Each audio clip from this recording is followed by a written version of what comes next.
morning everyone. In this video I would like to talk a quick briefing about the topic comfort zone. This topic from the 12th grade English for Palestine. I will talk about the definition of it, reasons why do people feel safe inside their comfort zone, and reasons why do people get stuck inside it. There are many benefits that we can get from stepping out our comfort zone, like becoming more creative, and the door to new experiences will open, and I'll get many chances and opportunities. Even though we know these benefits, but we insist on getting or staying inside our comfort zone. I'll give you an example.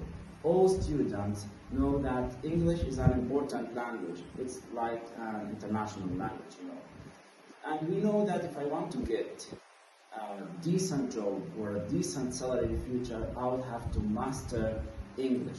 I will have to have active words in my dictionary.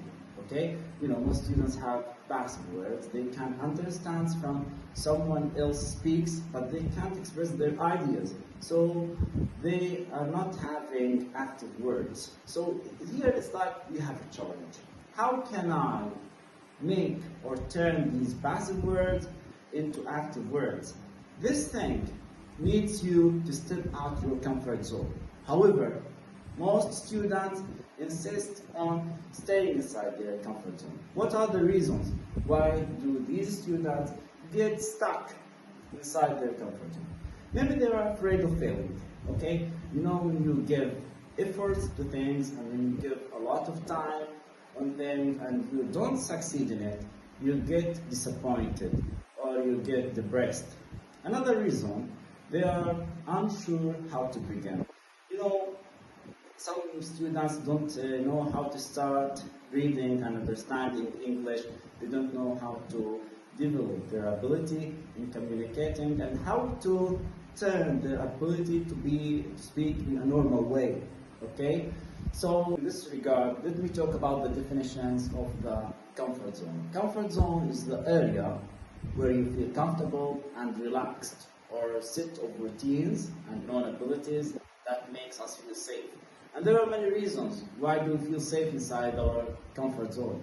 Because we are confident that we can manage unlikely or unexpected things. So some people might wonder, why do I have to face challenges and obstacles? Instead, I can spend my time having fun. So it's a big question. It needs you to have risks. It needs you to have some challenges. In the second paragraph of the text, the writer shows us how do self-help books advise us to step out of our comfort zone. And he said that an important factor in helping people feel positive about themselves is that they are developing and improving.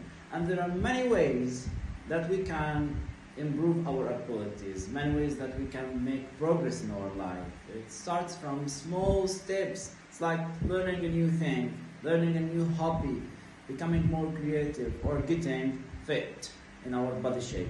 So some people might argue in this regard that self-help books might sell them empty dreams, but in my opinion, I disagree with them. Self-help books want you to roll out your sleeve and get started, want you to make a new start in your life. And let's remember the quote that the writer puts in the front of the page: life begins at the end of your comfort zone.